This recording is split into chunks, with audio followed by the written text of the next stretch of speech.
Cancer Council New South Wales acknowledges the traditional custodians, both past and present, of the lands on which we live and work. Welcome to you all. My name is Jill Mills, and tonight we will be talking about prevention in survivorship, what you can do and the issues that this subject raises. So regular viewers tonight may notice that our layout that you'll be seeing on the screen is slightly different, and I'll run through that in a minute to explain to you how it all works. It's a new webcast platform that we're using, and we used in the last webinar and we'll be using going forward. So it's up in the cloud. So a reminder that this webinar is being recorded, so everyone that's registered will be sending a link through to you. So if you get involved on the chat box and get distracted, don't worry, you'll be able to watch it all later. So if at any stage you have any concerns or anything comes up for you and you'd like to talk to somebody, tonight we'd recommend that you call a Lifeline counsellor on 13 11 14, which is available 24 hours a day. So let's get started. Firstly, I'd like to introduce our panel. Beside me I've got Martin, Anita and Jeanette. So welcome to you all tonight. Thank you for coming. Thank you. Thank you. And we'll move on to just a very quick bit of housekeeping for the slides. So you'll see in your top right-hand corner of your screen some little thumbnails. There's a green one. So that allows you to click through and see what slides are coming up if you're keen to click ahead. The purple box is the chat box, or it's a circle actually, it's not a box. So if you want to chat or ask a question or talk to each other, you can click on the chat box and use that function. So you might, sharing with other people whether you agree with what we're saying or you can relate to it. And again, as I said, if you've got any questions that come up. So, and talking about questions, a lot of the questions, we had nearly 100 questions, a lot of them about diet. We had a few medical questions, and I think the thing we need to say about medical questions is that we're not really in a position tonight to answer anybody's specific personal medical questions. You really need to either talk to your GP, or if you have an oncologist or specialist that you see, that you should really talk to them about those questions. So then there's a button, you'll see a blue one, which is for resources. So we've got an A4 page of different resources that you can refer to for more information. And then the yellow button's a survey, which you can do during the webinar, but we suggest you do it at the end, and you can just answer. It takes a couple of minutes. We just ask a few questions so we can continue to deliver content in the way that you would like. And then the red button is notifications if there's any messages we send to you. And the blue button is a map, so you can click on that and see where people have logged on to the webinar tonight. Sometimes we get people from overseas, so it's sometimes interesting to see. And then there's a little help button there as well. So if you have any technical problems, you can click on that help icon. And you can also ring 1-800-733-416 if you've got any issues hearing us tonight, and they can help you with that. And then there's an additional information one as well. So that's it from me. I'm going to pass over to Martin now, and he's going to tell you a little bit about his story. So welcome, Martin. Thank you, Jill. And off you go. So thank you. You're in control now. Righto. My name's Martin Black, and this is my story. The first, I'm just going to speak to some photos that I've put together for this webinar. This is my first ever webinar. I'm here as a survivor of melanoma, which I contracted through my life of working outside. You can see the first photo there. That was I was destined to become a greenkeeper on a golf course. That's me hand watering the backyard at Hornsby about 60 years ago. And the exposure to the sun was a big thing in my life, to the detriment of my well-being and much to the chagrin of my mother, who I still hold responsible for where I am now. Only kidding, Mum. So, yeah, I've worked on in the golf course industry my whole life. I had my very serious dish with melanoma 10 years ago now, which became evident as a large freckle on my left shin, probably in my early 20s. And that remained on my leg for more than 20 years, 25 years before it started to change colour. And therein lied the problems, which we'll get to. But so I spent my entire working life on golf courses, starting as a 15-year-old apprentice at the beautiful Pennant Hills Golf Club in Sydney, and I worked there for 11 years. So the 11 years that I spent at the Pennant Hills Golf Club were in what my generation calls the good old days. I'm only 61 now, but that's close enough to be called the good old days. And we worked in a pair of shorts in the summer. We had no protection. We had no hat, no sunglasses, no shoes. We spent our apprenticeship in thongs and shorts, and it was utopia to us, we thought. However, as time went on and the skin ravaged our bodies, we're now with the legacy of the melanoma, which has become life-threatening to me. However, I think I'm going okay. So there's a photo there. When you're busy at work, working outside, you are often under stress for different reasons, and you don't really care about protecting yourself. You've got other things to worry about. So this photo is me in the middle of my sixth fairway with a big tournament coming up. We've got an irrigation break, so my golf course is going to be in big trouble. So I haven't got a hat on, but it's middle of winter, so it's not all that bad, I don't suppose.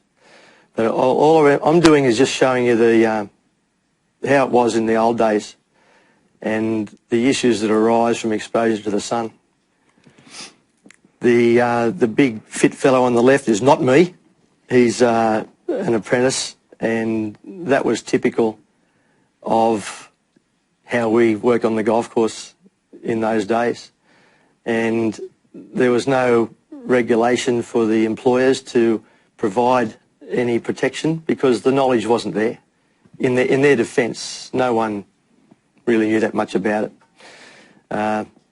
Since then, times have changed, and most golf clubs provide protection for their employees, and also the golfers themselves now are made a lot more aware than they used to be about the importance of protecting yourself. As far as working on the golf course as a greenkeeper, the damage from the sun is amplified compared to a golfer because you're getting reflection from the sand from the bunkers, as you can see in this photo. So you can really cop some serious exposure when you're outside for your entire working life. And it's not just my industry in greenkeeping, obviously. I think roof tilers are fairly famous for it, bricky labourers, you name it. So the gun-ho attitude that existed amongst the youngsters, and we're all 10 foot tall and bulletproof as kids, and it's going to come back to bite you. So it's important now to heed the warnings and the advice, and my other panellists are much more expertise at me of giving you that advice, and so I'm just trying to run through. And this photo, we lead the world in melanoma. I think that's still true, isn't it, my fellow? Yes. My ancestry is, I have Scottish ancestry, I have Irish ancestry, and I have Dutch ancestry. So I was always going to be a sitting duck as far as contracting this problematic issue in my working life with the classic predisposal of those genetics. And it's a bit better late than never, but I've got a hat on there, but I've still got no sun rays on my arms. That's a couple of years after I had my melanoma removed, actually, that photo. That's Australia Day at Asquith Golf Club. So this, my last slide, is to try and give people who may not be fully aware of the problems that you can encounter if you let yourself get sunburnt. I was fortunate in my career that this became such a big issue in the greenkeeping industry that we had Professor Bill McCarthy came and presented to us at one of our conferences, and I think he might be dead, is he? Bill McCarthy, legend in the industry of melanoma. he was terrific. He scared the daylights out of us with some slides. The youngest person to die from melanoma in those days was an 11-year-old girl. And Professor McCarthy showed some slides of that poor young girl before she died, and it was horrific.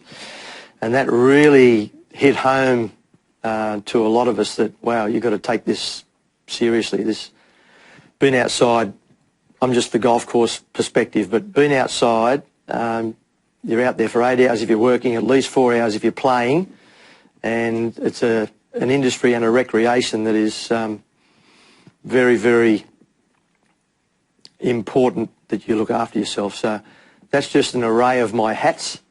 And my umbrella, I used to laugh at some of the people who come from overseas and they put umbrellas up because they didn't want to be seen as working in the fields for cultural reasons. And now I'm using an umbrella to keep the sun off me. That's why it says better late than never. So the two white arm sleeves in the middle there I think are important. We like to play in short sleeve shirts as golfers. Most people in Australia will do that.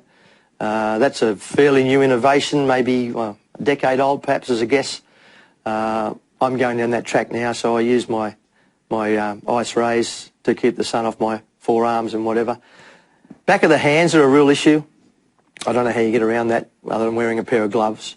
My skin, I've been to several experts over the years, before and after my melanoma, and my skin, they said, was the skin of an 80-year-old person when I was 50. I was quite chuffed. I thought I'd be 100 by then. But you've got to be, it ages you. So I've been able to help some people. I've been involved in the prolong your life game, improve your long game. Improve your long game. At the Castle Hill Country Club where I worked for the last 26 years of my working career. And just trying to educate people. Golf professionals are a part of the industry that I think are really behind in the importance, and I think it's all to do with money and marketing, because you see very few golf professionals wearing hats. If you watch the TV and the big tournaments around the world, you will see very few golf professionals wearing a hat. I asked one of my cohorts, Paul Gow, who's pretty big on the TV on the golf industry, why do not many golf pros wear hats? And he said it's all to do with marketing. And I thought, well, that's a bit sad, because the side of your face can get burnt. I've had a friend of mine, same age, had a melanoma cut out of his ear. Truck drivers are famous for having their right arm burnt and their right side of their face. So you can't take it for granted. You've got to look after yourself as best as you can. So that's about it from me. Thanks, Martin. My pleasure. That's great. And the Improve Your Long Game, that's, Anita might want to mention a little bit about what Improve Your Long Game is, maybe. So we'll pass over to you now, Anita. Thank you. No, thank you, Jill, and thanks, Martin. And I think, Martin's touched on the fact that Improve Your Long Game is one of Cancer Council New South Wales sun protection programs. I think Martin touched on the fact that these days there's a big focus on helping to support young people. We know those early years are really critically important as far as sun protection is concerned. But we also know for people over the age of 40, and particularly older men, sometimes it's that belief that the damage has already been done. And Improve Your Long Game is really trying to support and educate, particularly men over the age of 40, that there are things that they can continue to do to protect their skin through adopting better sun protection, and particularly doing it through participating golf clubs. It's a fantastic initiative. Yeah. So what I might do is go through some of the other areas that I was going to touch on today. I think that Martin's touched on the fact that there are some things that we can do to prevent cancer. In Australia we know that 1 in 3 cancers can be prevented through modifiable risk factors, and I'm going to go through a couple of those today, with a particular focus on smoking, overweight and obesity, and obviously the two factors that are linked to that, which is nutrition as well as physical activity. Martin's touched on UV radiation, so exposure to the sun. I'm going to talk a little bit about sun protection, as well as alcohol as well. So from a tobacco smoking perspective, this probably won't come as a surprise to many who are joining us today, but there's almost universal awareness around the link between tobacco and cancer. The International Agency for Research on Cancer classifies smoking as a Group 1 carcinogen, which means it's known to be a cancer-causing agent. In terms of research that's come out, particularly in terms of consensus around the role of smoking, particularly continued smoking amongst cancer patients or people who have had a cancer diagnosis, it's really important to point out that I think it was in about 2014, the US Surgeon General released its 50 years progress report on the health consequences of smoking, and there were two really important factors that were called out there. That quitting smoking, we know now, absolutely improves the prognosis of cancer patients. And obviously, you know, the flip side of that is that for those people who have had a cancer diagnosis, continued smoking can actually lead to poorer health outcomes. We also know really specifically that continued smoking in cancer patients and survivors increases all-cause mortality, as well as cancer-specific mortality. It also increases the risk for second primary cancers are known to be caused by smoking, so for example, such as lung cancer. The other thing that I've called out there, because I know that there is a lot of discussion at the moment, particularly media coverage around e-cigarettes at the moment, and there's a lot of debate, particularly amongst in the research community, but also as I said, in media as well, in terms of, well, what's the potential role of e-cigarettes? So I just want to call out there that at this stage, the short and long-term health effects of e-cigarettes remain unknown. And the factors that are related to that are the safety of the product itself, in terms of whether or not it's a product that can actually improve quitting outcomes overall. But also we don't know the long-term health effects or the effects at a population level, and some of the early indications, particularly from overseas, are the concerns around young people taking up e-cigarette smoking. So just wanting to touch on that briefly today as well. In terms of what you need to know around stopping smoking, most importantly, it's absolutely never too late to quit smoking. And the image that I've highlighted up there today is really just to point out that every cigarette that you don't smoke is actually doing you good. And the health benefits of quitting are absolutely immediate in terms of within hours and within days. And we know that over time, those health benefits continue to accumulate, and they are not restricted to cancer. I mean, we're very specifically talking about cancer today, but the health benefits absolutely go beyond that. The other thing as well, just from a point of encouragement, we also know that it can actually take a number of quit attempts before successfully quitting. And again, part of the big reason behind that is that cigarettes are really specifically designed to be addictive, and not to be disheartened by the fact that it can take more than, you know, let's say 3, 4 or 5 times to quit, but every attempt that you do make to quit, there's lessons to be learned as part of that. In terms of how you can improve your chances of successfully quitting, most importantly, it's around first and foremost making that decision to quit. Also having a conversation with your health professional, and there are a range of medications or pharmacotherapies that are available to help boost your chances of successfully quitting. Again, have a chat with your health professional about that. There's also a range of support that is available, and that ongoing support, particularly in those early days and weeks as you've made that decision to quit, are important in boosting your chances. And I've just touched on the fact that, you know, the Quit Line is a free service that is available, or for those that prefer online support and getting advice from other smokers who have successfully quit, you can log on to icanquit.com.au.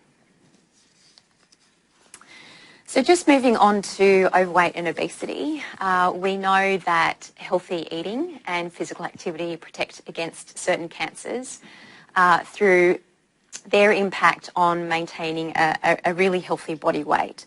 So specifically though, the independent risk factors for overweight and obesity, physical inactivity and inadequate diet are actually second only to tobacco as modifiable risk factors for cancer. So these are all really important risk factors, again, that can be modified to influence your cancer risk. Again, I want to call out there that the International Agency for Research on Cancer has found sufficient evidence that a high BMI, so a BMI of over 25, increases the risk of 13 different types of cancers. In terms of specific advice for people who have had a cancer diagnosis, we know that the World Cancer Research Fund has concluded that the evidence remains inadequate at this stage to make really specific recommendations for cancer survivors. And apologies for the double negative here, but their advice, however, is that general advice for cancer prevention is unlikely to be harmful. And I'm going to touch on that in a few more slides. As it relates to being active, cancer survivors are encouraged to be physically active as part of everyday life, and specifically various forms of exercise, which could include things like cycling, weight training, walking and aerobic exercise. And there's good evidence that the benefits include things like increased aerobic fitness, reduced fatigue, reduced depressive symptoms, improved quality of life, reduced therapeutic toxicity, as well as improved tolerance. We also recognise, though, sometimes the big step is just getting started. So really importantly, I want to point out that doing any physical activity is better than none. And in terms of just making those first early steps, it can be as simple as trying to walk more and sitting less, so trying to avoid that ongoing sedentary behaviour. In terms of what specific recommendations we have here in Australia, the Australian Guidelines for Physical Activity and Sedentary Behaviour for Adults recommend being active on most and preferably all days every week, and trying to minimise that time spent sitting down. And more specifically, trying to gradually build up to the recommended amount, which is between 150 to 300 minutes per week of moderate physical activity. And that means where you start to feel a little bit out of breath, but you can still maintain a conversation. And look, most importantly, I think particularly where there is advice around undertaking increased physical activity, it's really best to talk with your health professional first. From a nutrition point of view, that diagram that I've got up on screen are those general cancer prevention recommendations that the World Cancer Research Fund has released. And I'm just going to go around clockwise looking at those recommendations as they relate to nutrition. And the first point that they've called out is around trying to maintain a healthy weight. And so that's a BMI of between 18.5 to about 25. Also looking at eating a diet rich in whole grains, vegetables, fruit and beans. I touched on obviously poor nutrition, but also recognising that things like fast foods, other processed foods that are high in fat, starches or sugars obviously do play a really important role in influencing your risk of overweight and obesity. So try and limit consumption of those foods. Limiting consumption of red and processed meats. Limiting consumption of sugar-sweetened drinks. I do want to call out there that while there isn't evidence between a link of sugar and cancer, again, sugar plays a really important role in influencing overweight and obesity. So again, the recommendation there is around limiting consumption, particularly here around sugar-sweetened beverages. And also the other recommendation there is around limiting alcohol consumption, which I'll get to in just a sec. For those that are interested in some really practical and healthy ideas about how to incorporate more, particularly fruit and vegetables, into the everyday, Cancer Council New South Wales has developed an interactive website called which you can find at healthylunchbox.com.au, and there you can start to get some ideas. While it was built for children and parents, it's actually relevant to everyone, and you can get some really useful tips, particularly for lunch ideas.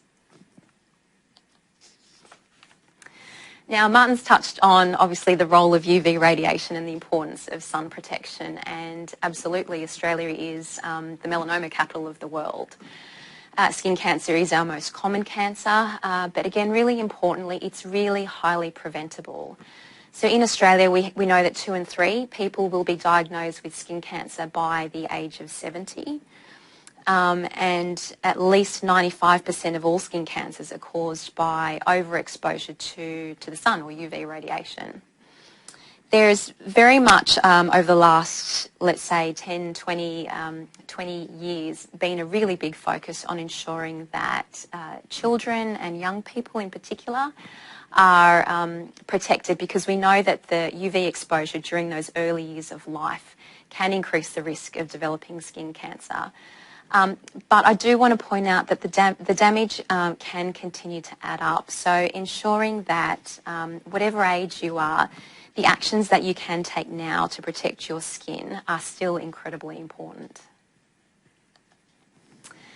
Now, the visual that I've got on screen, apologies to those who are outside New South Wales, but I just want to highlight the different UV levels in New South Wales and across different regions. So on the right-hand side, I've just called out where, for example, UV levels are classified as low, which is 1 to 2. In that green zone, sun protection isn't required. It's not recommended. Now, if you look at New South Wales and that the example that I've put up there of all of the regions north of Sydney, you can see there that sun protection can be very high throughout most of the year. And the key takeout there being that, for example, if you live in Coffs Harbour or in Broken Hill or in Orange, sun protection is required all year round. If you live in Sydney, you can see that in the month of June, that's just 1 month out of the year that sun protection isn't required.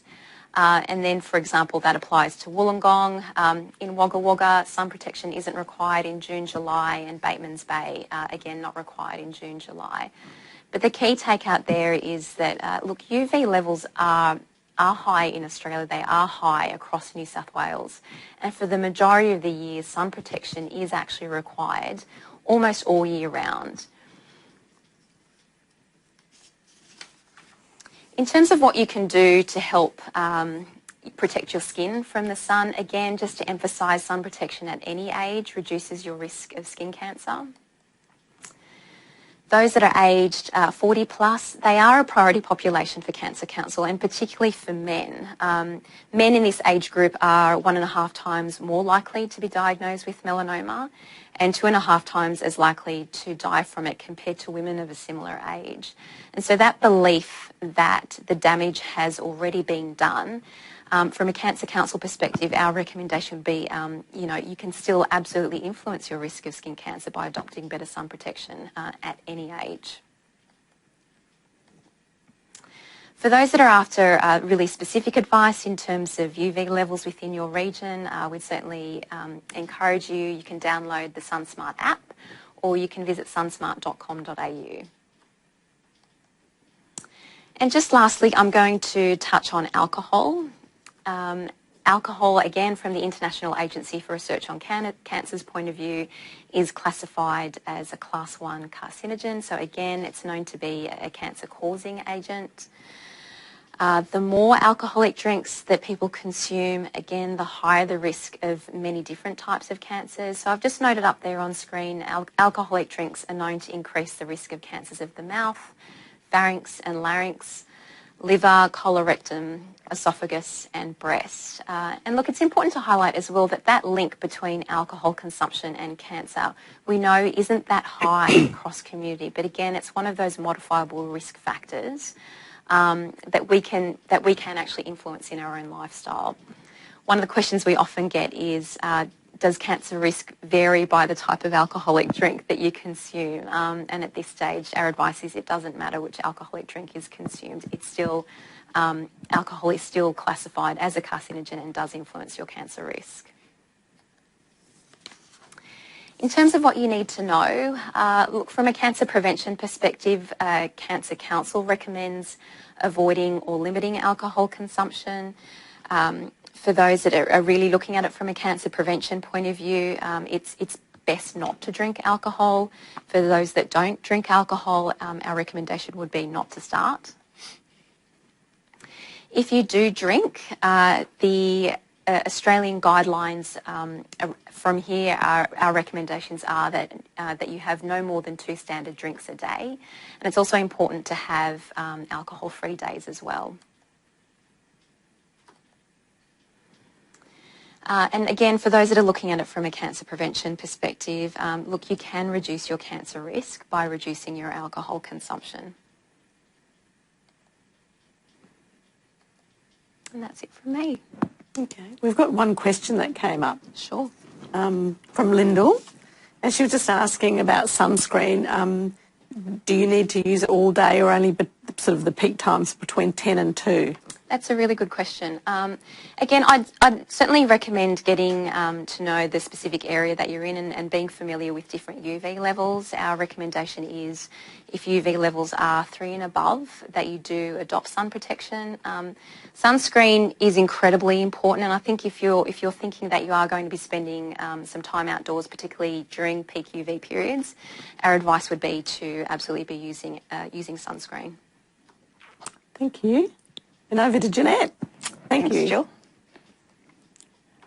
So Anita has focused a lot on the primary prevention, so how to prevent the cancer from occurring in the first place, and I'd like to move it to looking at secondary prevention, which is once you've already had the cancer, what you can do to prevent a recurrence or a second cancer. So there's also things obviously like early detection and treatment, but I'm going to focus on today more how to prevent the recurrence. So that's secondary prevention, and tertiary prevention is more about trying to prevent the long-term effects or the health problems that may occur from having a cancer, from either the cancer or the cancer treatments. So you'll see a very common theme appearing here from what Anita showed you with primary prevention, but the best evidence of things that you can change to help prevent a cancer recurrence are these lifestyle risk factors. So maintaining a healthy weight, being physically active, not smoking, and healthy diet, which has to include lots of fruit and vegetables. So again, I would say if there's one thing that you could do if you haven't yet done, would be to stop smoking to lower your future cancer risk. And then what other things can you do now to help decrease that risk? Physical activity is a really huge one, and we do a lot of physical activity studies, and we have a survivorship gym at Concord Hospital where I work. So Anita has already showed you that we need to exercise because not only all the usual health benefits for physical activity for everybody, but that there's many ways to decrease the risk of several cancers occurring in the first place, and then there's increasing evidence that you can probably decrease the risk of a cancer recurrence. So we already know that people that have had a cancer, even an early stage cancer that has been fully treated and has been potentially cured, that if you compare those people to people of the same age that haven't had a cancer, the cancer survivors have higher risk of cardiovascular disease, so heart disease, high blood pressure, diabetes, osteoporosis, and of course a cancer recurrence. But the good news is that all of those can probably be reduced by increasing your physical activity. So what's the evidence for that? Well, this reports a review where they took data from 20 different studies that were all quite large studies, long-term, looking at people that had exercised. Half of them were in women that had had breast cancer, a quarter were in men and women that had had colorectal cancer. And what they found was that 3/4 of those studies showed that there was quite a strong link between doing more physical activity and having a better outlook. And this affected what's called all-cause mortality, so less people died of all causes, so that would include heart disease, lung disease, but also less died from things related specifically to their cancer. And the amount of risk reduction varied, but it was from 15% to 67%, which is really a big thing that we should be aiming for. And what was important was that there was what we call a dose response seen in more than half the studies. So in other words, the more exercise you did, the better. What we don't yet know is what that magic number of how much you should be doing. What we do know are these are the exercise guidelines, and Anita's already touched on these because they're actually the same for the general population as well as for cancer survivors. But as she said, at least 150 minutes of moderate exercise per week. Now, moderate exercise or moderate intensity exercise means you need to be getting your heart rate up. So sort of having a bit of a stroll around the shops doesn't quite cut it. So either moderate intensity or at least 75 minutes of vigorous exercise. So that might, for example, be playing tennis. However, you also need to be doing 2 sessions of resistance exercise. So it might be weights, but it might be something as simple as using the special TheraBands or elastic bands and avoiding inactivity or too much sitting around. One of the big problems is that we know that if you have a look at this graph, which was done in patients who had previously had colorectal cancer, and you'll see on the left of the graph the levels of exercise for moderate and vigorous activity that people were doing before they got diagnosed with the cancer. And then those rates fell greatly while they were on treatment. But one of the biggest issues is that the rates never went back after they'd finished treatment. Now, these were people with early stage disease. And what we know from studies is that whilst it's great the exercise you've done pre-diagnosis, the really good news is what seems to really make the difference is what you do after that cancer diagnosis. Now, despite the evidence more and more showing fantastic effects for exercise, less than a third of cancer survivors are actually meeting those physical activity guidelines. And I run a survivorship clinic at Concord Hospital. And when we took over 450 patients the first time they came to visit the clinic, only 31% were meeting the aerobic guidelines. Only 14% were meeting the resistance guidelines. And if you put the two together, it was actually only 3% were actually meeting those guidelines. So most people have a lot of room for improving their physical activity. And one of the ways you can do that is through the Enrich program, which is run by Cancer Council throughout the state of New South Wales. And this is a great program. It's now an 8-week program looking particularly at dietary, making better food choices, hands-on exercise activities, and they've added in 1 week of yoga and 1 week of looking more at peer support. We also run a study which is only for patients with colon cancer, where half of them receive a personal trainer for 3 years.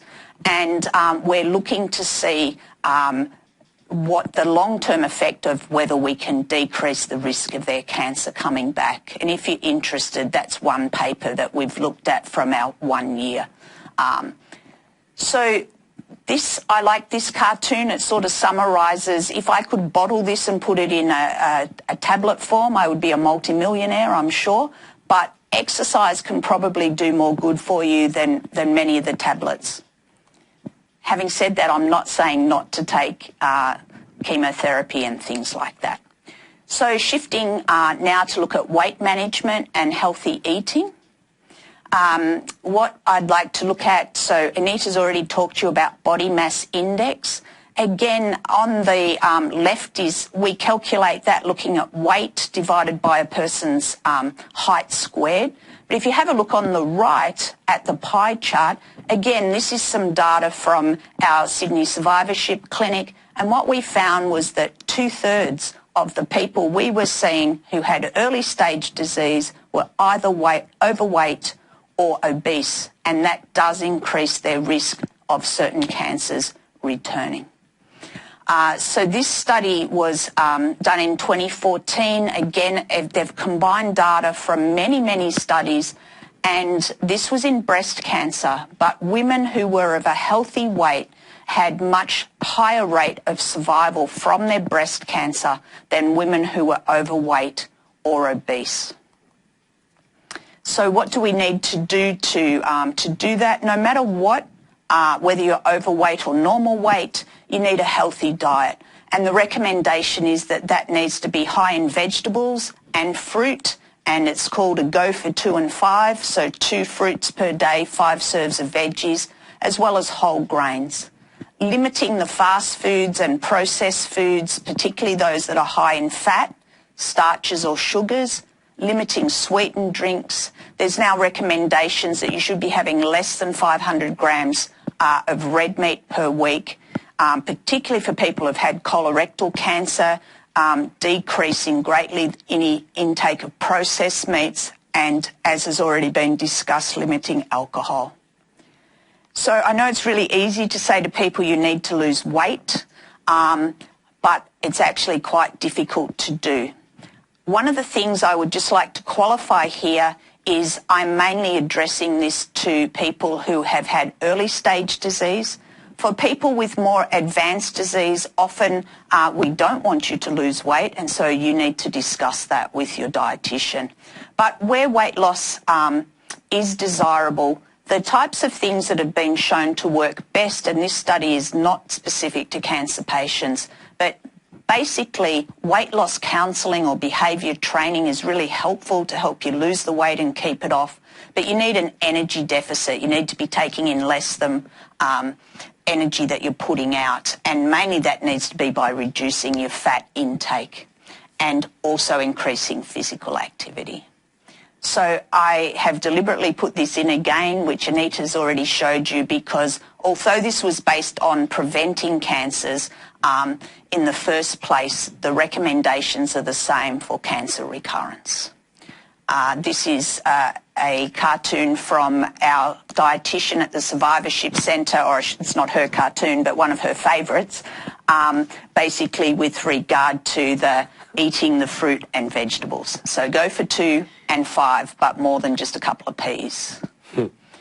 Now, there'll be people out there that will be thinking or saying, look, I've led an incredibly healthy lifestyle, I exercise really regularly, I eat all the right things, and either I have had a cancer or I've had a cancer recurrence, or what are my chances? I usually say to people, unfortunately, there's no guarantees. You may be the marathon runner who eats everything right, and you may be unfortunate and have the cancer recur. Alternately, you may be the person that sits on the couch all day and does nothing and has a really poor diet, and you may be lucky and it never come back. But what we have to look at is, in large groups of people, there is no doubt that there is an increased benefit for those who are able to stick to the healthy lifestyle. I'd like to just shift gears a little bit and look at those are the things that you can do to help try and prevent a cancer recurrence. But what sort of screening should you have? Now, this depends on what type of cancer you've had, what stage of disease you had, what type of treatments you received and the intensity of those treatments, and what your risk factors might be. So people with genetic risk factors may require more frequent screening. But as medical professionals, we have associations where that come together with experts that come up with the best evidence for how frequently people should have screening once they've, for example, had an early stage disease, and for moving forward with follow-up. I've only selected 3 quite common cancers just to give you an idea. So these are from our international Oncology Society, the guidelines for people with a stage 2 or 3 colorectal cancer. So many of these people will have had chemotherapy. And basically the recommendation is that you should be seen by a health professional every 3 to 6 months. That should include medical reviews, so history and a physical examination. And usually what we do is do it 3 monthly for the first 3 years and then move to 6 monthly for years 4 and 5. This is one type of cancer where a blood test regularly, so every 3 months, has been proven to be beneficial. So that blood test is called a CEA. And it's one where it has been shown to be worthwhile having a CT scan once a year for the first 3 years. And the colonoscopy should be approximately a year after the surgery, and then how frequently you have it thereafter will depend on what the findings were. So if there were no polyps, everything's clear, you may not need another one for 3 years. Now, it's really pleasing to say that all the guidelines are now saying how important secondary prevention is and bringing in weight management, physical activity. And the other thing you might be interested is that they're also suggesting you should get a treatment plan from your treating oncology team, giving you clear directions on what your follow-up should be. Looking briefly for breast cancer. So again, you should be being seen in the first 3 years every 3 to 6 months for history, physical examination with a yearly mammogram. In years 4 to 5, the being how frequently you should be seen usually moves to every 6 to 12 months, and then after that, once a year. Again, really important, the healthy lifestyle, but also education about what sort of signs and symptoms to look out for, and also monitoring for what we call post-treatment symptoms, so things like long-term fatigue, problems with for example, with memory concentration.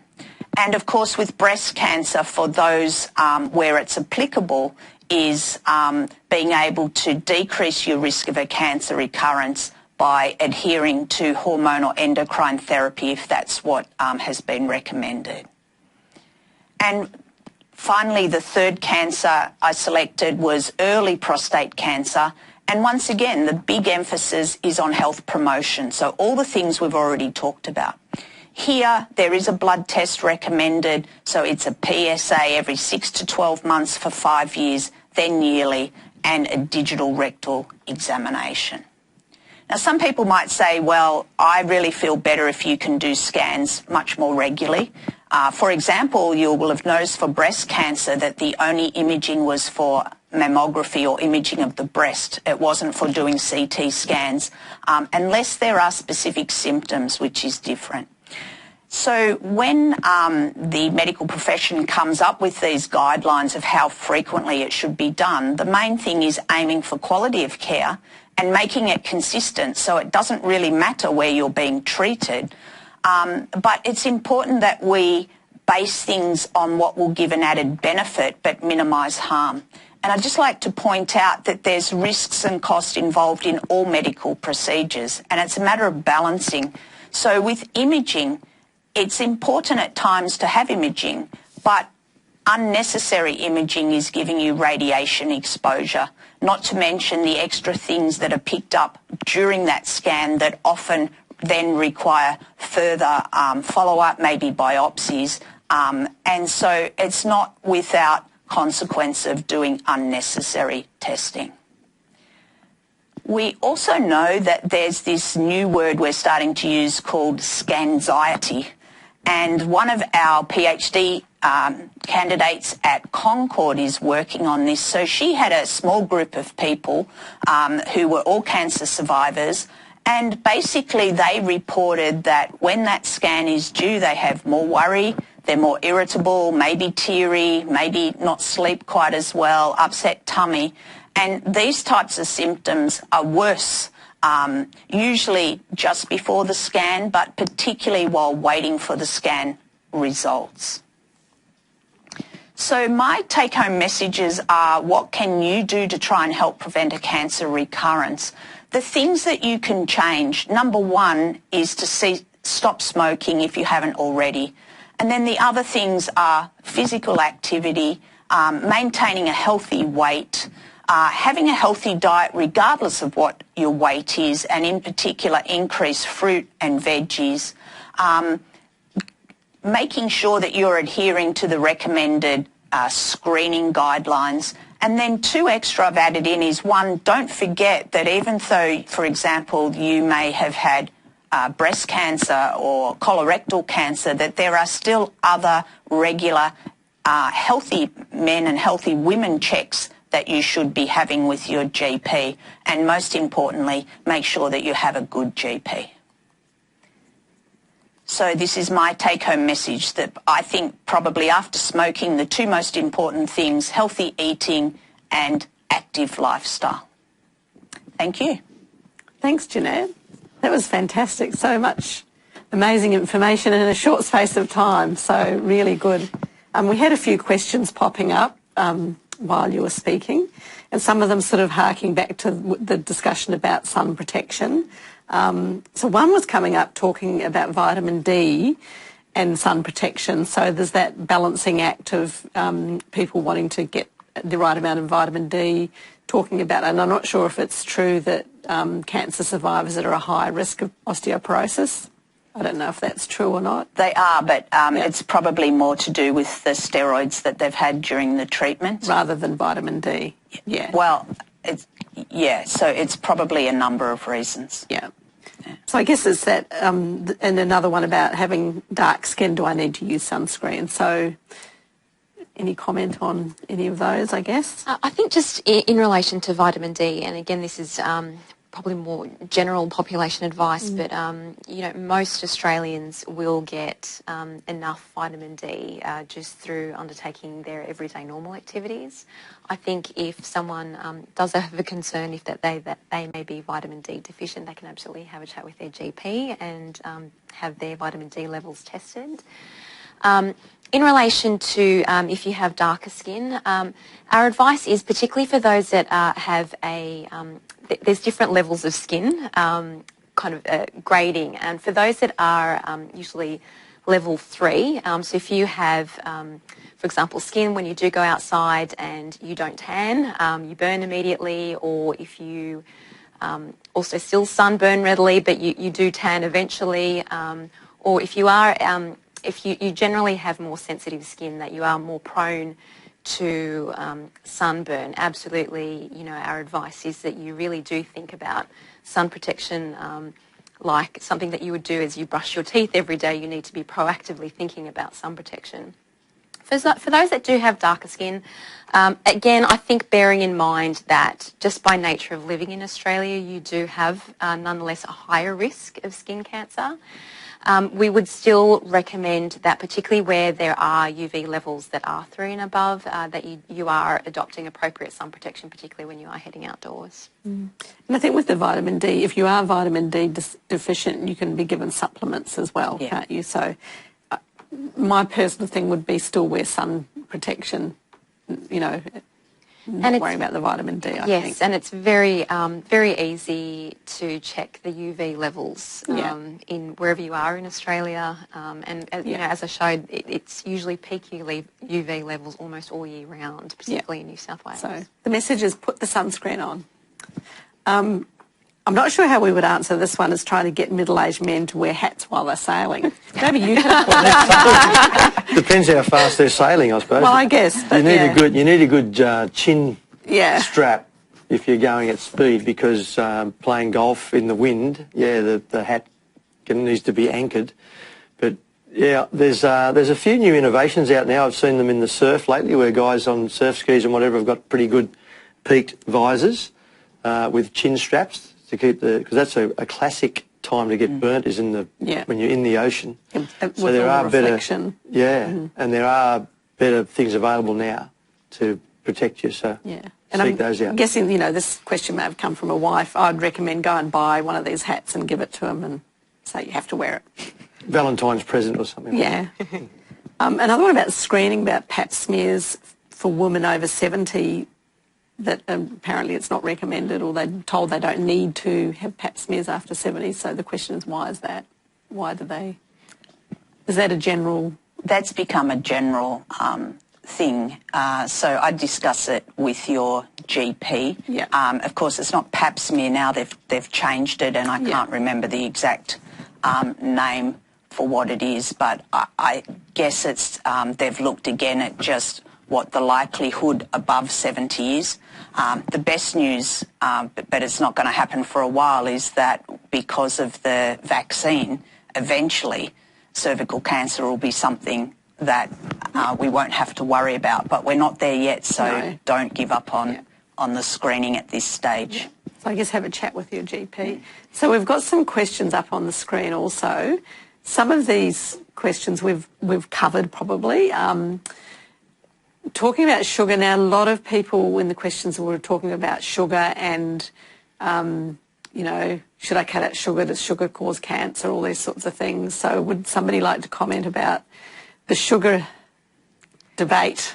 So there's been a lot of talk in the last few years in particular with the suggestion that some people proposing that cancers feed on sugar, and that if you cut out sugar then you'll decrease the risk of the cancer coming back.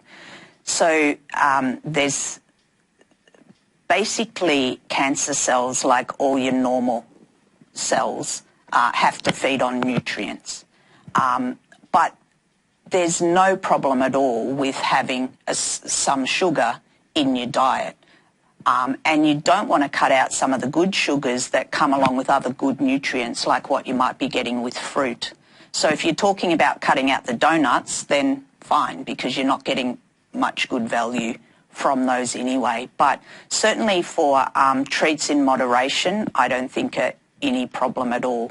But the bigger question of sugars, totally cutting sugars out could decrease my risk of cancer. No evidence. No. Yeah. I think the key thing to note as well, which you know, Jeanette and I have both touched on, it's also thinking about that energy intake overall, and it's particularly in reference with your body mass index. So if you're at risk, or if you are overweight and obese, obviously the key thing here that we're looking at is really trying to get you more towards that healthy BMI range of 18.5 to 25. Mm. Yeah. So yeah, don't avoid the fruit, but avoid the donuts. And again, exercise, we've talked a lot about exercise. So, and I think Jeanette mentioned various forms of exercise. There's one thing I would just like to add that I did mean to say, is that I fully understand that not all cancer survivors will be able to meet those guidelines for medical reasons. And what we do know is that there is this dose response. So do as much as what you can. We know a little bit is better than none. Obviously, more is better than a little bit. So, but there will be people that can't meet the guidelines, but go as far as you can with it. Keep moving. Totally. Yeah. Mm. And again, we had quite a few questions talking about genetic factors. And again, the very last question from, it was a 51-year-old man. He did everything right, but he still ended up having prostate cancer. So it's like, was it a genetic predisposition for him? Was it just bad luck? You know, if you do have, you know, a genetic tendency through your family, is a healthy lifestyle going to help? Oh, it's a difficult question. No, I know. And it is, and I think it's absolutely a really fair question to ask. I think I might have mentioned as part of my presentation that we know in Australia that 1 in 3 cancer cases can be prevented through modifiable risk factors. You know, just to call out there, it means that not all cancers can be prevented through some of the risk factors that we've spoken about. And Jill, you've touched on the fact that some of it may relate to your family history, as well as just by nature of ageing, you know, it does naturally put you at a higher risk of cancer. But I think that the healthy lifestyle recommendations that we've spoken about are factors that are within all of our control and are things that that can help reduce our cancer risk. And again, we've spoken about this in the context of cancer prevention and cancer recurrence, but these recommendations have great health benefits beyond talking about cancer in terms of, good heart health, for example, or, diabetes. So our advice would certainly still be around adopting those healthy lifestyle choices where possible. Yep. I totally agree. Net's nodding. Yeah, thanks. Right, we're going to move on now. So we've come to the end. It's 8 o'clock, and it's been a great hour of information from everybody. So we have a 13 11 20 information and support number that you can ring between Monday and Friday. If you've got any queries or questions that you'd like to follow up on or find out any more information, please feel free to call that number. We also have an online community. In the invitation we sent out to people to register for tonight, we had a link where you could register to become a part of that online community. So we're hoping, we've got Kate sitting actually on the online community, and if anyone wants to continue the discussion after we've finished tonight, you can log on and have a chat to other people about the things we've been talking about. And once again, if anything's come up for you tonight and you feel you'd like to speak to somebody, you can ring Lifeline on 13 11 14. And with the exit survey, which I mentioned to you earlier, is there's buttons at the top right of your screen. We'd love you to take a few minutes to do the survey. But I'd like to say a big thank you to the panel tonight. Thank you. Thank Martin, you. Anita and Jeanette. Any parting words for us, Martin? Be sun smart. Slip, slop, slap, rap, and all that crap. Thank you very much, and good night.